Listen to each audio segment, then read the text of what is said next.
ketua kelas, silakan dipimpin doa dulu nak. Duduk siap gerak. Sebelum belajar marilah kita mulai. Berdoa selesai. Ya, terima kasih siswa sudah memimpin doa ya. Sekarang ibu akan mengecek kehadiran ya. Hadir Bu. Nur, Hadir Bu. iya, Hadir Bu.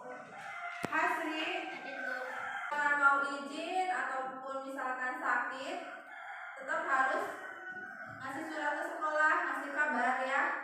Tuh. Terus yang hadir sekarang hari ini tetap semangat belajarnya ya. Walaupun sekarang dalam masa pandemi udah hampir mau 2 tahun ya. Kalian tetap semangat belajar. Kalau misalkan ada tugas dari guru ya kerjakan, jangan sampai ke sekolah belum dikerjakan. Karena kan selama ada yang masih ingat tidak materi pertemuan minggu kemarin? Ada yang masih ingat tidak? Izin menjawab Bu. Ya, silahkan Devi. Pertemuan minggu kemarin membahas tentang peluang usaha. Ya, peluang usaha. Terus apa lagi? Izin menjawab Bu. Ya, silahkan Nur. Contoh-contoh produk kreatif. Ya, contoh-contoh produk kreatif. Nah, ada yang masih ingat tidak pengertian peluang usaha? Ya, silahkan ya. Proses identifikasi kesempatan untuk memulai bisnis yang baru. Ya, terus contoh-contoh produk kreatif. Ada yang masih ingat tidak? Ya, silahkan. Di bidang kria. Di bidang kria. Terus apa lagi? Izin menjawab Bu. Ya, Di bidang kuliner. di bidang kuliner. Terus apa lagi? Izin menjawab Bu. Ya, jujur. Di bidang fashion. Ya, di bidang fashion. Bagus ya, anak-anak ibu masih ingat materi pertemuan minggu kemarin. Identifikasi untuk memulai usaha baru untuk mendapatkan sebuah keuntungan. Nah, contoh-contohnya tadi sudah disebutkan bidang fashion, kuliner, ya kria. Nah, peluang usaha itu bisa dapat dari administrasi usaha. Nah, ketika kita sudah membuka sebuah usaha, tetap harus ada administrasinya.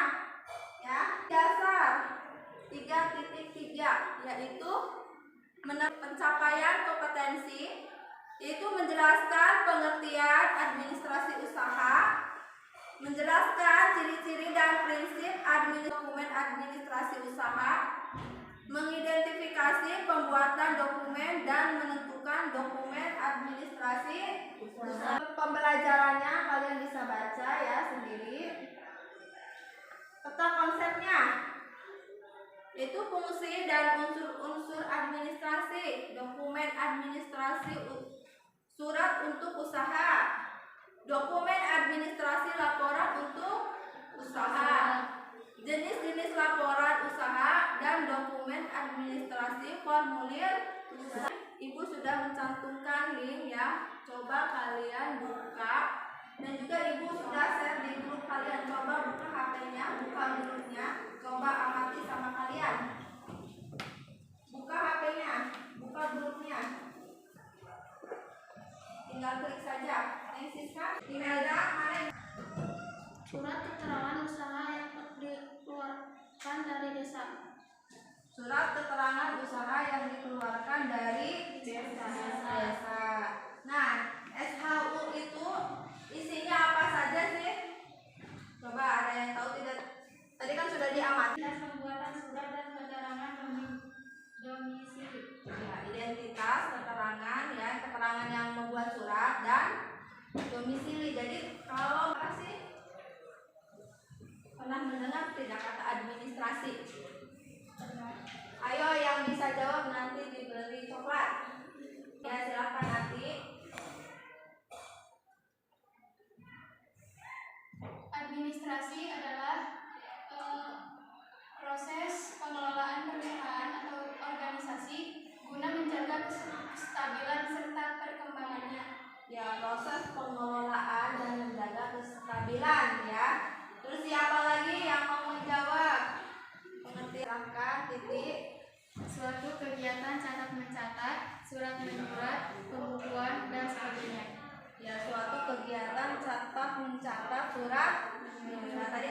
ya yang sudah dijelaskan sama Ati sama Titi, yaitu suatu catat mencatat ya. Jadi supaya ada perusahaan itu mengetahui apakah mengalami kemunduran atau kemajuan ya. Misalkan secara rutin ya. Jadi secara rutin itu misalkan menggandakan surat, mengarsipkan surat. Kenapa sih surat itu harus diarsipkan? Karena agar mudah untuk mencarinya. Karena kan biasanya surat tulis Suatu bentuk penyampaian berita, keterangan pemberitahuan ataupun pertanggungjawaban baik secara lisan maupun tulisan. ya, suatu bentuk penyampaian berita, pertanggungjawaban secara lisan atau tulisan. Gitu ya. Contohnya saja, contoh kecil. Asli, silahkan nak. Fungsi laporan: 1. Bahan pertanggungjawaban. 2. Alat penyampaian informasi. 3. Alat pengawasan. 4. Bahan penilaian. 5. Bahan pengambilan keputusan. Ya, itu ada 5 laporan itu jadi bahan awasan bagi guru. Jadi ketika melihat laporan, oh siswa itu melakukan ini kegiatan ini saja, gitu ya. Bahan penilaian, hal-hal yang perlu diperhatikan dalam pembuatan laporan usaha.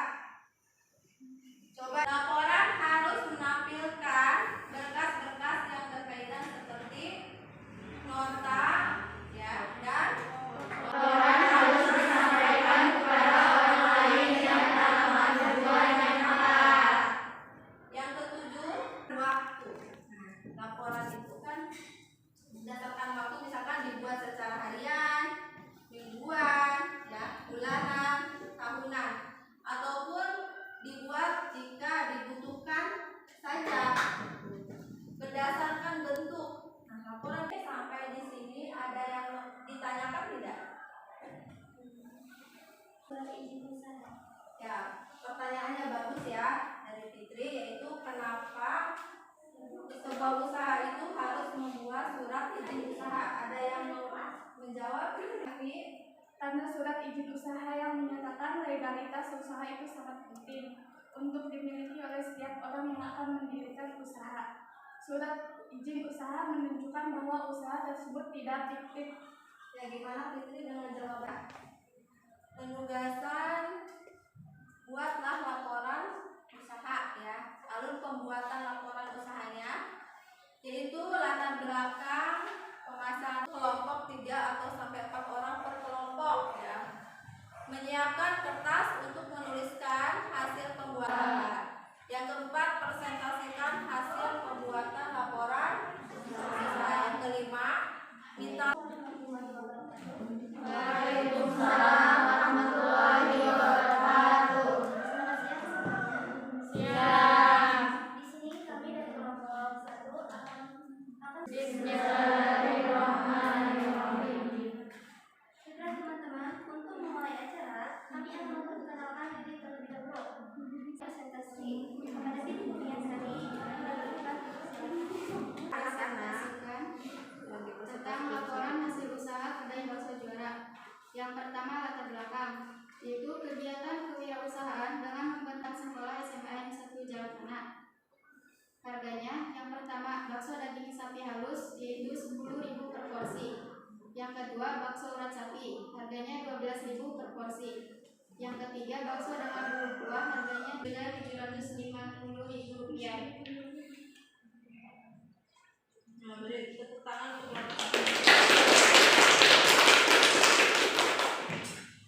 kepada teman-teman akan ditambahkan misal bakso isi cabai atau bakso isi daging cincang. Terima kasih atas sarannya. Kami bertanya dengan penyelenggara. Warahmatullahi wabarakatuh. Waalaikumsalam warahmatullahi wabarakatuh. Selamat siang semuanya. Siap. Kami dari kelompok 2 akan menyampaikan laporan hasil usaha kedai sebelah usaha yang kami sudah jalankan sejak 1 bulan yang lalu. Saya di sini Eti Sulasri. Yang pertama dari latar belakang kegiatan kewirausahaan dengan membentuk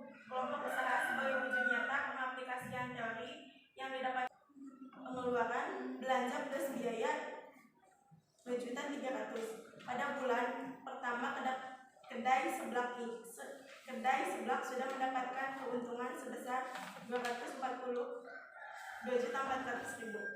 Kami tepuk tangan untuk kelompok 2. Assalamualaikum warahmatullahi wabarakatuh. Waalaikumsalam warahmatullahi wabarakatuh. Saya dari kelompok 1 akan memberi saran untuk kelompok 2. Kalau bisa disediakan minuman agar yang makan seblak di tempat tidak usah mencari minuman keluar lagi. Wabarakatuh. Waalaikumsalam warahmatullahi wabarakatuh. Sebelum kami menyampaikan laporan usaha kedai Empempe Palembang, pertama-tama PMP Palembang. Latar belakang kegiatan kewirausahaan dengan membentuk kelompok usaha sebagai ya. Nah, beri tepuk tangan.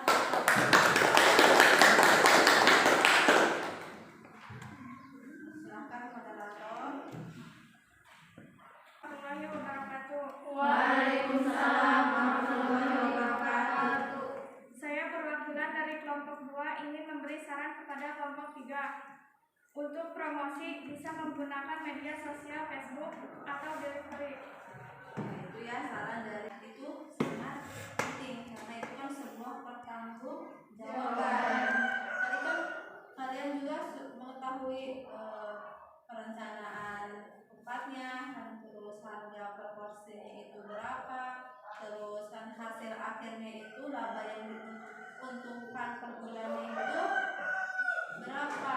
Coba kalau misalkan kalian usaha tugas mandiri ya, kalian kerjakan di rumah